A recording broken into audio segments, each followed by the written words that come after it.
The Carolina Panthers finished the 2024 season with a 5-12 record and missed the playoffs for the 7th straight year. Can we find our best version of us, our best football, and it's still out there for us. And 2024 was the definition of an up-and-down year for the Panthers. It started about as bad as one could have possibly imagined, as they were outscored 73-13 in the first 2 games of the year, which led to the benching of 2023 number 1 overall pick Bryce Young. 18 starts into his NFL career. Bryce Young is getting benched. To make matters worse for Carolina, C.J. Stroud, the number 2 pick in the 23 draft, has played well throughout his NFL career, and immediately after benching Bryce Young, the Panthers put up 36 points on the road in a win over the Raiders, which was the most points this team had scored since Bryce Young was drafted. Dalton to the check. Hubbard bangs his way in.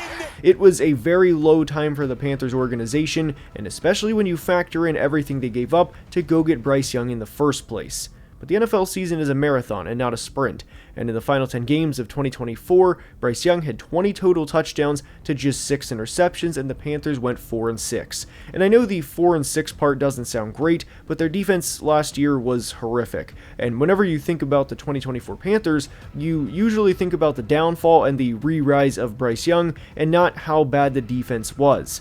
And when you factor in what the Panthers did this offseason, well, this all plays into why the Panthers' worst days are officially behind them. And in today's video, we're going to break down why the 2025 Panthers season should be a foundation for a better tomorrow. And before we start, if you could take a second to like the video, I would really appreciate it. It helps the channel tremendously. And without further ado, let's begin.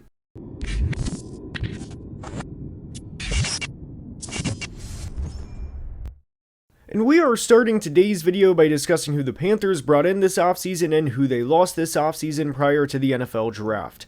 The biggest thing the Panthers had to do, as simple as this idea is, was bring in better football players, period. There are countless bad stats for the 2024 Panthers defense, and to give you an idea of how bad they were at times, well, they finished dead last in defensive DVOA and EPA per play, as well as dead last in both points allowed and total yards allowed too. So it shouldn't come as a surprise that they spent a lot of money in free agency to raise the floor of this roster. I know the Panthers certainly are not a star-studded roster at this point in time, but they're in a pretty good situation from a salary cap standpoint. The highest paid player on their roster in 2025 will be Taylor Moton, an offensive tackle, and the second highest will be Robert Hunt, an offensive guard, at $21.6 million. And because they have a quarterback on a rookie contract, as well as several other positions on rookie contracts too, like left tackle Ika Mekwonu, receiver Xavier Legette, and even corner J.C. Horn with his contract extension not kicking in until next year, well, Carolina had a lot of money to spend. They brought in several free agents, but the 3 biggest they brought in were Trayvon Merrick, a safety from the Raiders, Tershawn Wharton, a defensive tackle from the Chiefs, and Patrick Jones, an edge rusher from the Vikings. Now, I will be honest here, I don't think they're going to turn the defense completely around by any means, but they are going to help raise the floor and help this defense simply not be as bad as it was last year. I also really like Ejiro Evero, the Panthers DC, but also think it's more than fair to say he was set up for failure last year, and then some. The Panthers couldn't consistently get after the quarterback last year, and it was unfortunate DJ Wanham missed a good chunk of the 2024 season due to injury, but I do want to credit Carolina for actively trying to fix the problem. And out of the free agents they signed, I like Trayvon Merrick and Bobby Brown the most for this defense. Merrick is only 26 years old and is an above-average player. He will help this secondary be a lot better than they were last year, and I think Carolina has 2 spots in the secondary taken care of for the next few years in J.C. Horn and now Merrick. The only thing I would say about Merrick that can be taken negatively, even though it's not meant to be, is he's a good, not great player, and I know the expectations of signing a player to a $50 million contract in free agency. But if you go into the year with reasonable expectations for a solid player, then it'll be fine. I do think Carolina slightly overpaid for him, and for Tershawn Wharton too for that matter, but the thing I will always go back to in free agency is, will Carolina not be able to pay anyone because of these signings? And the answer is no. So even if they did overpay a bit, they'll be fine. Bobby Brown is a run-stuffing defensive tackle, and good luck trying to run up the middle with him and a healthy Derek Brown out there at the same time. They also brought in running back Rico Dowdle, who ran for over 1,000 yards with Dallas last year. And for the players they lost in free agency, well, remember, they were not a talented team last year, especially defensively, so they didn't lose that much to begin with. They lost safety Xavier Woods, who signed with the Titans, corner Lonnie Johnson, and tight end Ian Thomas, as well as punter Johnny Hecker. And only one of those players signed a contract north of $2 million, to give you an idea of not just what I think, but what the other 31 NFL teams thought about these players when free agency rolled around. Now, I know we've mentioned the 2024 Panthers defense quite a bit throughout the video so far, but what should we expect from the 25 Panthers defense? The biggest thing, of course, is improvement, as this defense was historically bad last year. They allowed 400 yards or more in 9 of the 17 games they played, and the only game they did not allow 300 yards was, funnily enough, against the Super Bowl champion Eagles in Week 14. Opposing quarterbacks threw 35 touchdowns to just 9 interceptions against the Panthers last year, and they also allowed over 3,000 yards rushing during the 2024 season. And one of the biggest things for the Panthers entering 2025 will be getting former first-round defensive tackle Derrick Brown back. He only played in one game last year before suffering a season-ending injury, and not to say Derrick Brown would have magically fixed everything with how bad the Panthers defense was last year, but what I will say is I don't think it's a coincidence the 2023 Panthers, for as bad as they were as a team, finished 12th in average yards per carry against. And it's also not a coincidence Derrick Brown set an NFL record for the defensive tackle position for tackles in a season with 103. So getting him back and healthy is step 1 to getting this defense back on track. Step 2 is going to require the perimeter run defenders to set a hard edge and to force the opposing run game back into the teeth of the defense. And this is where I think DJ Wonnum can play a decent role with the 25 Panthers. If Carolina can get into those 3rd and 7+ situations, then this team should improve by default, at least from where they were. We'll discuss the 2025 rookie class in depth more in a minute, but I absolutely love what the Panthers did in this draft, and if they can have Nick Scorton, Princely Umanmielen, Patrick Jones, and Tershawn Wharton all get after the quarterback in designated pass rushing downs, then I like where the foundation of this team is for 2025 and beyond. Keyword there being the foundation, meaning I don't think it'll be a finished product this year by any means, not even close. But the Panthers had one player have over 30 pressures last year, and it was a 31-year-old Jadeveon Clowney, and I know we did acknowledge Wonnum missed a lot of the year, but the point is, Carolina couldn't defend the run last year, they couldn't defend the pass, and they couldn't get after the quarterback either. No matter what they called during the 2024 season, with the lack of talent they had on the roster, they were still going to be one of the worst defenses in the league, and I look forward to seeing the changes they implement this year. We've said this about other units and other teams, but Rome was not built in a day, and I do expect the Panthers' run defense to monumentally change this year. And going from allowing 3,000 rushing yards in a year to being even league average would be a night and day's difference. Now, I will be honest, I am underwhelmed by the 2025 Panthers linebackers, and this goes back to the Rome quote, because you can only do so much in one offseason. Trevin Wallace is a really good athlete who makes splash plays, but the consistency isn't there, and I don't think the instincts are either, and I wasn't the biggest Trevin Wallace fan in the pre-draft process last year, due in some part to this. Christian Roseboom is a one-year stopgap starter, and the hope is he has a good year. But for as excited as I am with the improvements Carolina made this offseason, specifically with the run defense, there's still a long way to go. I'm also very underwhelmed with the secondary outside of J.C. Horn and Trayvon Merrick. This is a defense that's going to do a lot of bending and not breaking, but there is still a long way to go. Barring health, of course, this unit will improve, as it's hard to get worse than what they were last year, but the back seven of this defense really concerns me, and I think there's multiple players who are going to be complete liabilities for the defense this year. And after the first few defensive players, I think the drop-off is pretty substantial. The defense will improve, obviously, but for a defensive ranking this year, I think they'll be in the 23 to 26 range. The Carolina Panthers should have pretty substantial rookie impact, and for transparency, they were one of 3 teams that I gave an A+ draft grade to. The others were the Patriots and the Seahawks, and whenever they selected Tetairoa McMillan in the first round at number 8 overall, I audibly screamed yes, because of what that meant for Tetairoa McMillan, Bryce Young, Dave Canales, and Panthers fans knowing that they were going to get a legit wide receiver 1 for what should be not just a year or 2, but if he stays healthy, it should really be the next 5 or 6 years. There are very very few flaws in his game. And I thought this was the classic definition of prospect fatigue. And we're talking about a receiver who went for back-to-back 1,300-yard seasons and a guy who wins more contested catches than he doesn't. And T-Mac is also not just a 6'4" receiver that's a really clunky 6'4" that can really only run fade routes and slants and kind of uses his body to shield defenders off within slant routes because he's a big-bodied, slow receiver. He's not that. He's actually really, really fluid as a receiver, and he compares very favorably to another receiver in this division in Drake London.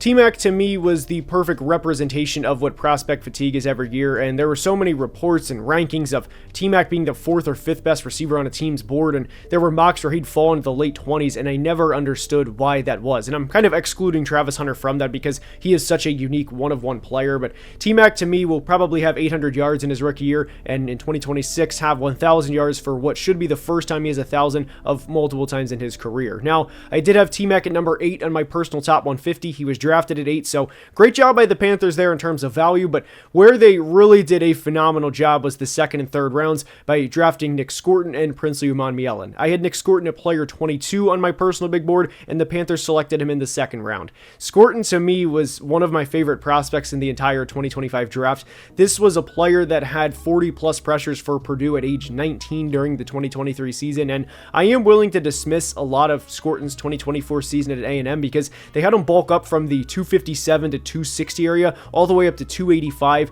and inevitably when you put on 25 pounds, especially at a position where you need explosiveness in the uttermost way, it's going to affect how you play. And in the pre-draft process, Scorton had actually came back down to the 257 to 260 area, and again, he will be just 21 years old at the start of the 25 season, and actually at the time of this video release, he is just 20 years old, so I really think that the sky is the limit for him, and he's also a pretty good run defender despite being 260 pounds, and he also presents a really good spin move as a pass rusher, and I am really, really excited for Nick Scorton and the idea of him in this Panthers defense for the next couple of years, along with who I think should be a designated pass rusher in 2025 in 3rd round selection, Princely Umanmielen. Princely Umanmielen is a player I will never understand why he fell to the middle of the 3rd round in the 2025 draft, and I think this is a player that can come in and have 25 or 30 pressures as a rookie and maybe even 40 pressures in year 2 and have 7 or 8 sacks in 2026 and be a legit starter opposite of Nick Scorton. This is a player that checked a lot of boxes last year for Ole Miss. He had 50-plus pressures in the SEC, he had double-digit sacks in the SEC, and he also won in a variety of ways. This was not a one-trick pony where if you stop his bull rush, then you take him entirely out of his game. He's also a pretty solid run defender in his own right, and I thought that this was a player that resembled a young Zadarius Smith. And where the Panthers drafted their first 3 selections in Tetairoa McMillan, Nick Scorton, and Princely Umanmielen, compared to where I had them on my board, was a plus. I mean, it was a significant plus draft valuation. I personally had Tetairoa McMillan at player 8, and they drafted him at player 8, and then I had Nick Scorton at player 22, and they drafted him at 51, and then I had Princely Umanmielen at player 77, and when you add all of those up, you have a draft positive valuation of 54, as that was 136 cumulatively by adding 8, 51, and 77 to where I had them on each of my board. And for the Panthers to walk out of this draft with 3 top 52 players, despite having only 2 selections technically in the top 51, was a tremendous job for Dan Morgan to, as simple as this idea is, improve the roster from where they were. I think there's a non-zero chance that this team walked out of the 25 draft with a perennial 1,000-yard receiver and a player that could have not just one, but multiple double-digit sack seasons in Nick Scorton, and a player that will be a consistent pass-rushing threat in Princely Umanmielen.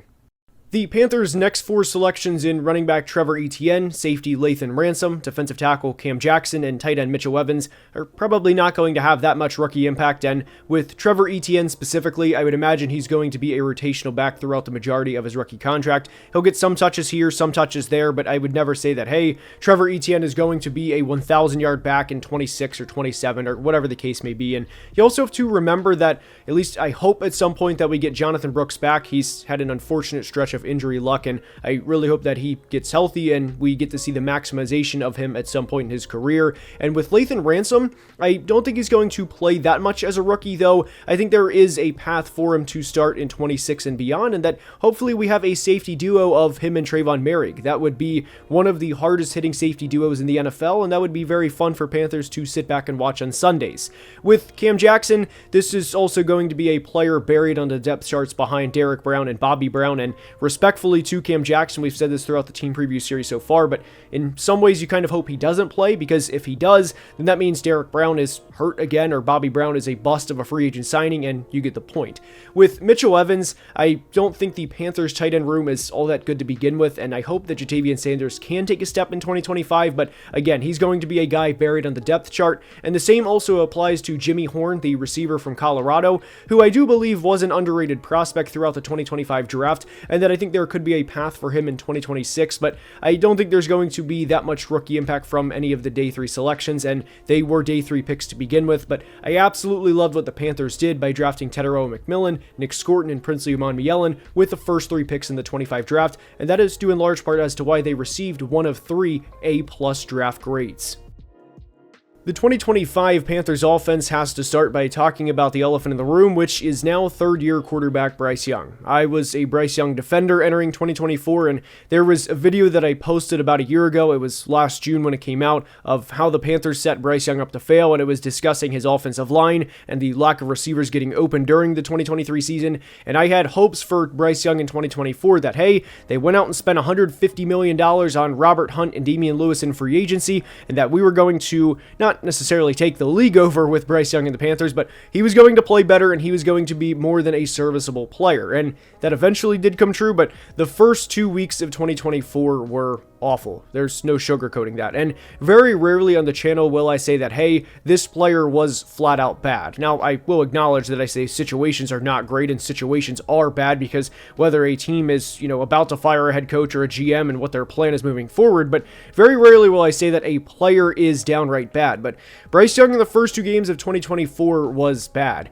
He was just 31 of 56 for 245 yards, threw no touchdowns, and had 3 interceptions, and had a passer rating of just 44.1. He was not good, he was not average, he was unplayable, and I think the play that summarizes the Bryce Young experience in the early parts of 2024 was the third down against the Chargers early in the game, when he rolled out to the backside, had a clear path to throw the ball away on 3rd and 7 at the 36-yard line, and when he should have thrown the ball away, he took an 8-yard sack to take the Panthers out of field goal range. Bryce Young was benched after the game, and in the first 2 games, like we mentioned earlier in the video, the Panthers were outscored 73-13. It was a very low time for the Panthers organization. How long was Bryce Young going to last? How long was Dan Morgan going to last as a GM? How long was Dave Canales just 2 games in, and a large reason as to why he took the job was because of Bryce Young in the first place? How long was he going to last as a team's head coach? Was he going to be another one and done, especially with the impatience from owner David Tepper? There were a lot of uncertainties surrounding the Panthers after 2 weeks, but later in the year, unfortunately due to Andy Dalton being in a car crash, Bryce Young received another chance to play, and fortunately and thankfully Andy Dalton is okay, though I do sit back and wonder what the plan was going to be if that did not happen, because there was no communication from the Panthers at all saying, hey, we're targeting a week 12 or week 14 comeback for Bryce Young, and I do sometimes wonder what would have transpired if that never happened. But again, thankfully Andy Dalton's okay, and that we are heading into 2025 with a healthy Bryce Young and a healthy Andy Dalton. But in the final 10 games, Bryce Young looked like the Alabama Bryce Young.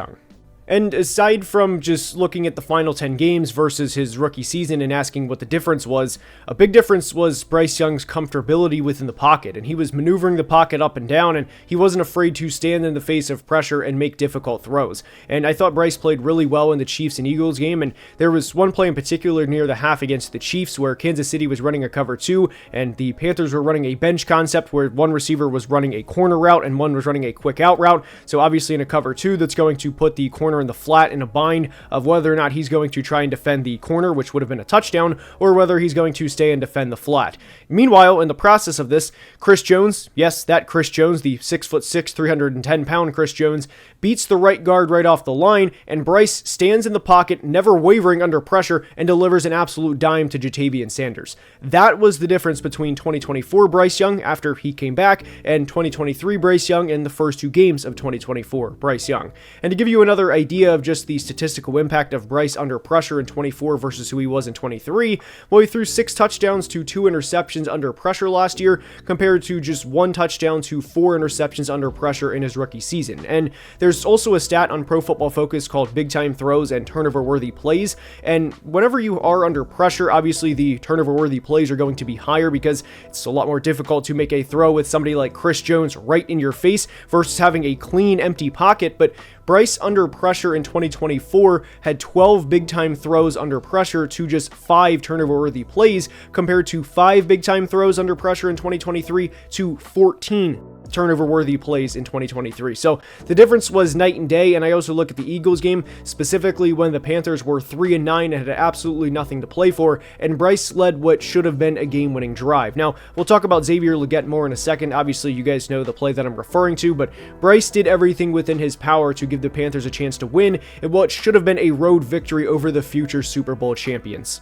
Now, one thing I definitively will not do is getting to the Bryce Young quarterback ranking conversation where I think he will be in 2025, but what I will say is this: they averaged 24.8 points per game as an offense in the final 7 games of last year, and that included games against Kansas City and Philly, and while they did only put up 16 points against Philly, I still thought Bryce Young played pretty well in that game, and aside from one bad game against Dallas, I thought the Panthers offense looked really well towards the end of the 24 season, and whenever you factor in they brought in a first-round receiver in Teteroa McMillan, I really like the outlook for the 2025 Panthers offense, and that 24.8 points per game that they averaged during the final 7 games would have ranked between 10th and 11th out of all 32 NFL teams last year. So whenever you factor everything in, the continuity, Bryce Young staying at the level, or maybe even getting better at the level that he played at down the stretch of the 24 season, along with upgrading the receiver position, I do think this offense could finish anywhere in that 12 to 17 area this year. I also like the running back room for what it is with Chuba Hubbard and Rico Dowdle, and I think Chuba Hubbard is kind of an underrated player, especially when you are on a team that finishes below 500 and you still have the year that Chuba Hubbard had last year. And unfortunately for Chuba specifically, in a year where guys like Derrick Henry and Saquon and Jahmyr Gibbs and everybody else eats the way that they did, naturally you're not going to be talked about. But I think that is a pretty solid running back duo, especially behind that offensive line. So I like where the Panthers offense is, all things considered. Now, for second-year receiver Xavier Legette, the biggest thing, of course, is drops. He had 8 drops on 81 targets last year, and he finished the year with about 500 receiving yards, and the opportunity for him to have at least 620 yards last year was there, and I think the opportunity will be there for him this year, and as simple as this is, it's going to come down to him capitalizing on the opportunity. He has a role in this offense. He can be that Z receiver. He can be the guy to run go routes, deep crossers, post routes, quick slants. He doesn't have to run those backside digs like Teteroa McMillan will in this offense. He can be kind of that, not gadget player, but that number 2 receiver that makes big plays and is a big splash receiver, because Xavier is a really, really fast receiver despite weighing over 220 pounds. So he can be that big, fast, physical receiver, and as long as he can hang on to the football at a better rate than he did last year, there's no reason to think that he can't have 700 or 750 yards this year. The rest of the receiving core is, I don't want to say a hodgepodge of guys, but I do like Adam Thielen at this point in his career at 35 years old. He can still be a good route running receiver that can get open and find space underneath, and I wouldn't expect any deep balls to Adam Thielen, or at least not many deep balls at this point in his career, because the speed obviously isn't where it once was, and even in his prime, Thielen was not exactly a burner, though he was faster than people give him credit for. Sneaky fast, some could say. But Thielen's still a solid player at this point, and he is the type of mentor that you want in this locker room to help Teteroa McMillan transition to the NFL and to help Xavier Legette overcome the early struggles that he had in 2024. The rest of the receiving core is led by Hunter Renfrow, then Jimmy Horn Jr., and of course we cannot forget Jalen Coker and David Moore, and I wouldn't expect all that much of a statistical impact from really any of those guys unless any of Teteroa McMillan, Xavier Legette, or Adam Thielen go down, but I do like the depth that this receiving room has. Ultimately, I think a successful year for this offense would have them finish in the 12 to 14 range and to have a legit connection between Bryce Young, Teteroa McMillan, and Xavier Legette as we head into 2026. I think this team's ceiling this year is going to be around 7 wins, and what I want to reaffirm is that Rome was not built overnight, and that the team is not going to go from the number 8 pick to the number 32 pick in the draft in 1 year. I really like where this team is, and I can't wait to see where they are entering 2026. I hope you enjoyed, and if you did, please like the video and subscribe to the channel, as we are closing in at 200,000 subscribers, and I cannot thank you guys enough for the support. Until next time, please be safe and have a great day. Love you guys.